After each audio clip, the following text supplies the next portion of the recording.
Hello दोस्तों, कैसे हैं आप सब। आई होप आप लोग अच्छे होंगे। जैसा कि आप लोग जानते हैं, नाउन ख़त्म हो चुका है। अब केस पढ़ाने की बारी है। केस मतलब कारक।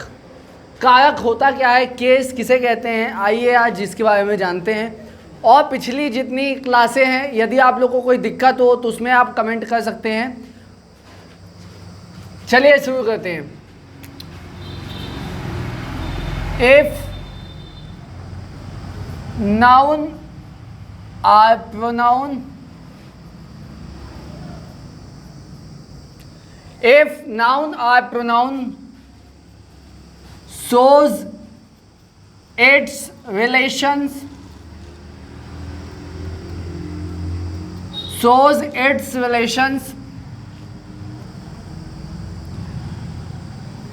with other things is called case। मतलब if noun or pronoun shows its relation with other things is called case। मतलब जहाँ पर चाहे वहाँ संज्ञा हो चाहे सर्वनाम हो, अगर वहाँ पर रिलेशन बताया जाए, वहाँ संबंध बताया जाए किसी अदर थिंग से, तो वहाँ पर केस होगा, वहाँ पर केस होगा। अब देखिए, जो केस होता है वो 4 प्रकार का होता है। इसके बहुत सारे टाइप हो सकते हैं, मुख्यतः 4 भाग होते हैं। पहला हो गया नॉमिनेटिव केस। क्या हो गया दोस्तों? Nominative case. दूसरा हो गया ऑब्जेक्टिव केस।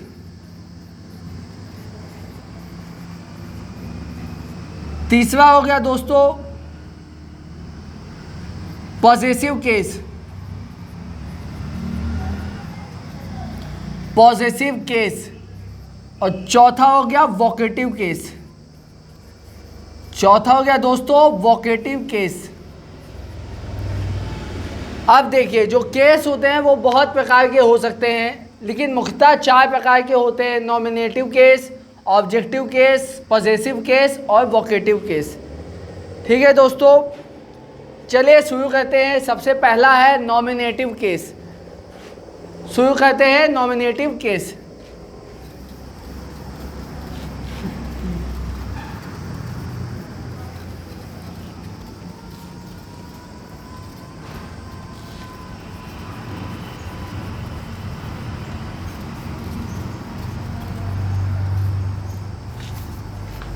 चौथा है पहला है nominative case. Nominative case.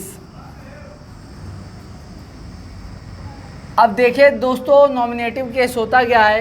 If noun or pronoun, if noun or pronoun function like a subject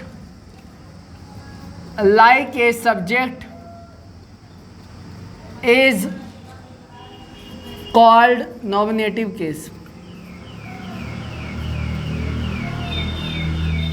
nominative case. देखिए दोस्तों, नॉमिनेटिव केस होता क्या है, जहां पर इफ नाउन और प्रोनाउन, जहां पर संज्ञा हो सर्वनाम हो, कैसा फंक्शन करे, एक सब्जेक्ट की तरह, एक कर्ता की तरह प्रयोग किया जाए, एक कर्ता की तरह प्रयोग किया जाए, वहाँ पर नॉमिनेटिव केस होगा। फॉर एग्जाम्पल देखिए दोस्तों, for example Mohan is going Chennai. Mohan is going Chennai. यहाँ पर जो कर्ता है ये मोहन हो जाएगा, सब्जेक्ट हो जाएगा। यहाँ पर नॉमिनेटिव केस क्या हो जाएगा, मोहन हो जाएगा। यहाँ पर इज हो जाएगा हेल्पिंग वर्ब, यहाँ पर गोइंग हो जाएगा वर्ब, और यहाँ चेन्नई हो जाएगा ऑब्जेक्ट।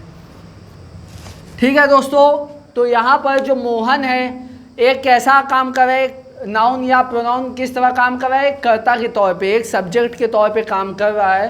तो यहाँ पर मोहन जो होगा यहाँ पर एक नॉमिनेटिव केस हो जाएगा। क्या हो जाएगा दोस्तों? नॉमिनेटिव केस हो जाएगा यहाँ पर।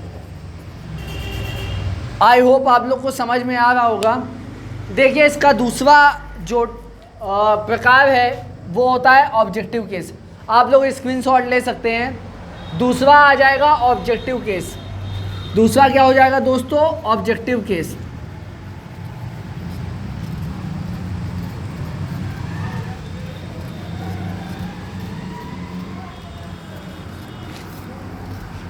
दूसरा हो जाएगा objective case.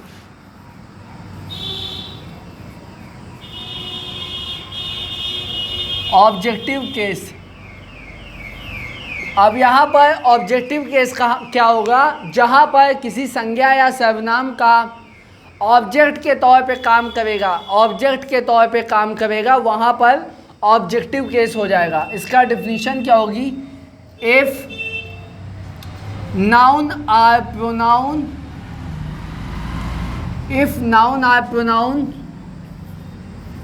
shows function like an object। यहाँ एन आर्टिकल है। आर्टिकल का यूज़ क्यों हुआ है यहाँ? क्योंकि यहाँ एक ऑब्जेक्ट में ओ जो है एक वॉवेल है। Function like an object is called objective case. Objective case मतलब जहाँ पर नाउन या प्रोनाउन का उपयोग ऑब्जेक्ट के तौर पर काम करेगा, एक ऑब्जेक्ट की तरह रहेगा, वहाँ पर क्या होगा? ऑब्जेक्टिव केस हो जाएगा। एग्जाम्पल देखिए दोस्तों, Rohan is swimming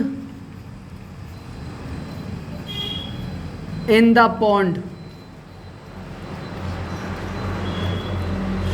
Rohan is swimming in the pond.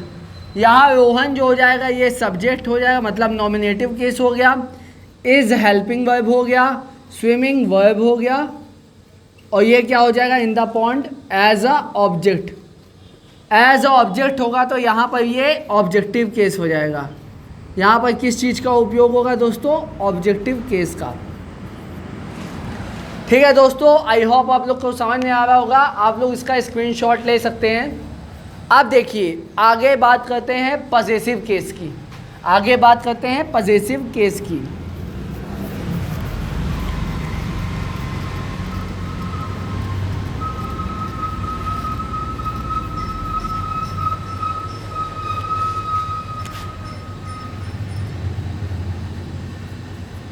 Possessive case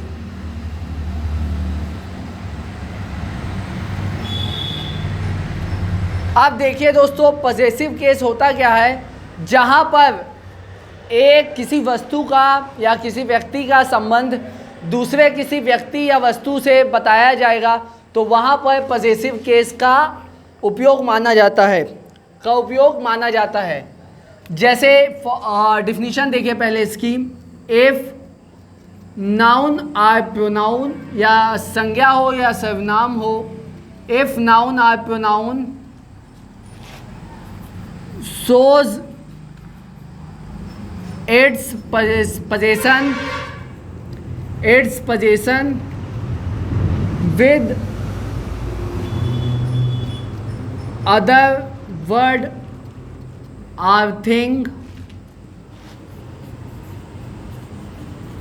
या हो गया पर्सन भी लिख सकते हैं, is called possessive case. Possessive case मतलब जहाँ पर नाउन और प्रोनाउन का पजेशन दिखाए, संबंध दिखाए। क्या दिखाए दोस्तों? संबंध दिखाएगा। किसी शब्द से दिखा दे, किसी वस्तु से दिखा दे, या किसी व्यक्ति से दिखा दे, तो वहाँ पर क्या होगा? पजेसिव केस होगा। फॉर एग्जाम्पल देखिए दोस्तों,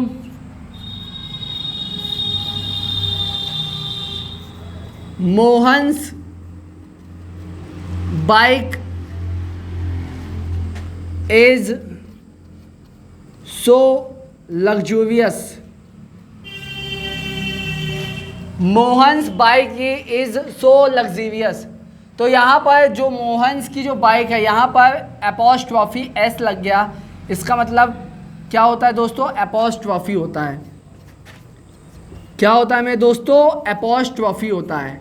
जहाँ पर एपोस्ट्रॉफी का यूज़ होगा वहाँ पर संबंध बताएगा। जैसे मोहन्स बाइक मतलब मोहन की ही बाइक, तो यहाँ पर मोहन और उसकी बाइक के बीच में संबंध बता रहा है कि जो बहुत ही लग्जूरियस है, मतलब बहुत ज़्यादा कीमती है। तो यहाँ पर पॉजिटिव केस हो जाएगा, यहाँ पर संबंध बताएगा। देखिए दोस्तों, लिविंग थिंग जो होती है उसके लिए एपोस्ट्रॉफी एस का यूज़ होता है, लिविंग थिंग के लिए। और जहाँ पर नॉन लिविंग थिंग्स होगी तो वहाँ पर ऑफ का यूज़ होगा। ऑफ का यूज़ नॉन लिविंग थिंग के लिए होता है, नॉन लिविंग थिंग्स के लिए।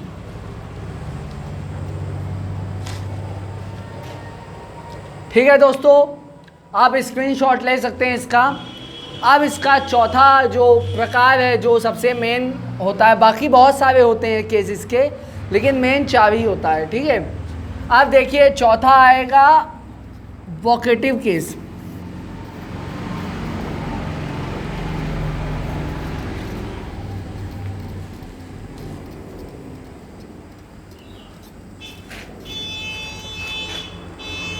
चौथा आ गया vocative case.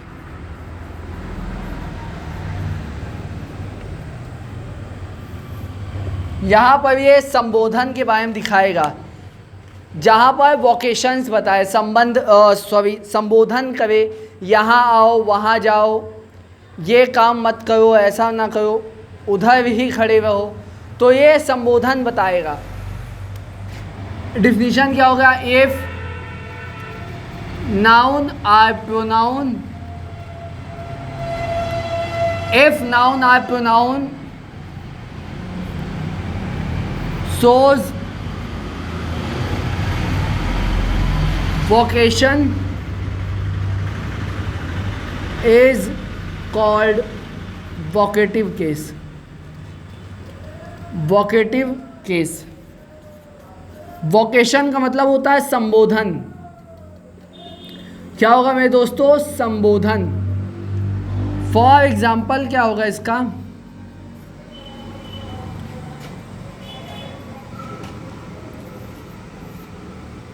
Go there for a cup of tea. Go there for a cup of tea मतलब वहाँ जाओ एक कप चाय के लिए। तो यहाँ पर गो देयर मतलब एक इशारा करे कि वहाँ जाओ, तो ये एक संबोधन के लिए हो गया। जैसे हो गया come here my child, come here my child. यहाँ पर कोई बुला रहा है कि मेरे बच्चे इधर आओ, कम हेयर मतलब यहाँ पर आओ, एक संबोधन दे रहा है, एक अपनी बात उस पर रख रहा है, तो यहाँ पर वोकेटिव केस होगा। अब देखिए दोस्तों, केस को समझने के लिए, काफ़ी अच्छे समझने के लिए हमको केस टेबल के बारे में पता होना चाहिए।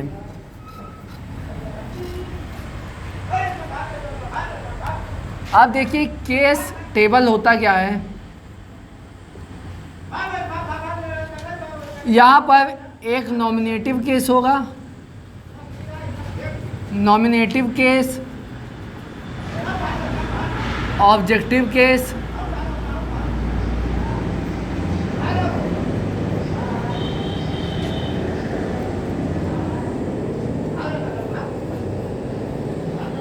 Possessive case. इसमें 2 होते हैं, एक पजेसिव एडजेक्टिव और एक पजेसिव प्रोनाउन, और एक होता है रिफ्लेक्सिव केस।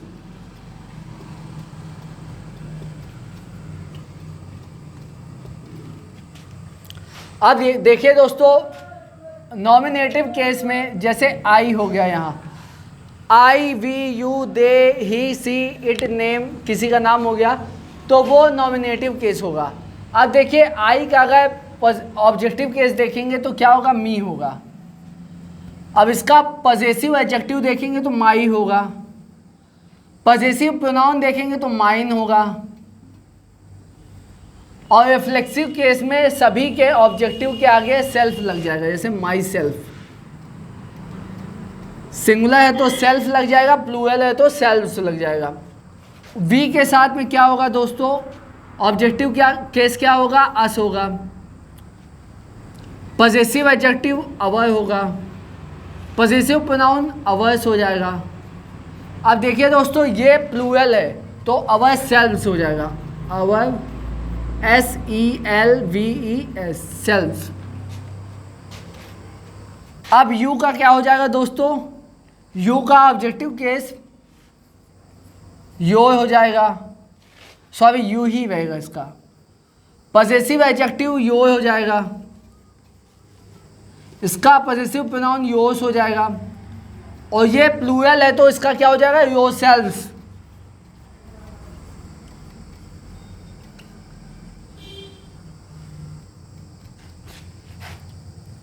अब ही का हो गया तो ही का क्या हो जाएगा, हिम।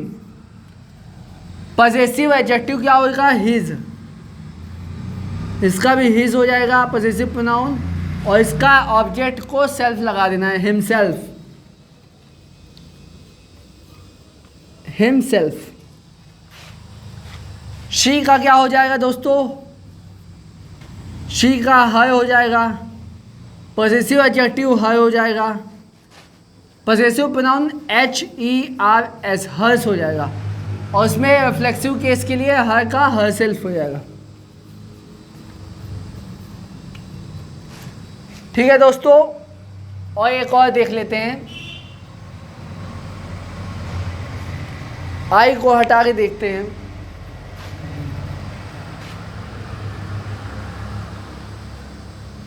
ठीक है दोस्तों,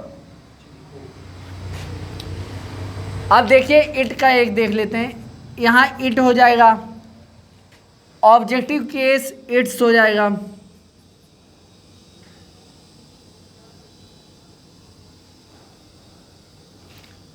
नहीं इट होएगा, इट इसका भी होएगा, इसका पजेसिव एडजेक्टिव इट्स हो जाएगा, इसका पजेसिव प्रोनाउन भी इट्स हो जाएगा। काफ़ी जगहों पर डैश से इसको संबोधित करते हैं, मतलब जो ये है वो भी ये है, और इसका रिफ्लेक्सिव केस इट का इटसेल्फ हो जाएगा। एक और होता है इसमें दे का,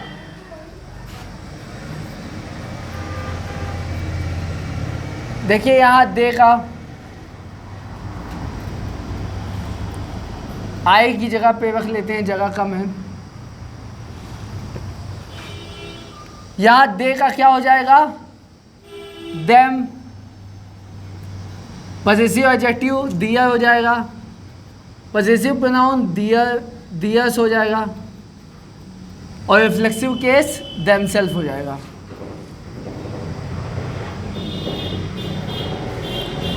आई होप दोस्तों आप लोग को ये केस समझ में आ गया होगा। जहाँ तक मैंने अपनी पूरी कोशिश की आपको समझाने की, बाकी अभी भी अगर आपको कोई इसमें डाउट होगा तो आप लोग कमेंट करके हमसे पूछ सकते हैं। मैं इसका जवाब अच्छे से अच्छा देने का कोशिश करूँगा और एक नई वीडियो उस पर बनाऊँगा। तब तक के लिए बने रहिए हमारे साथ। धन्यवाद।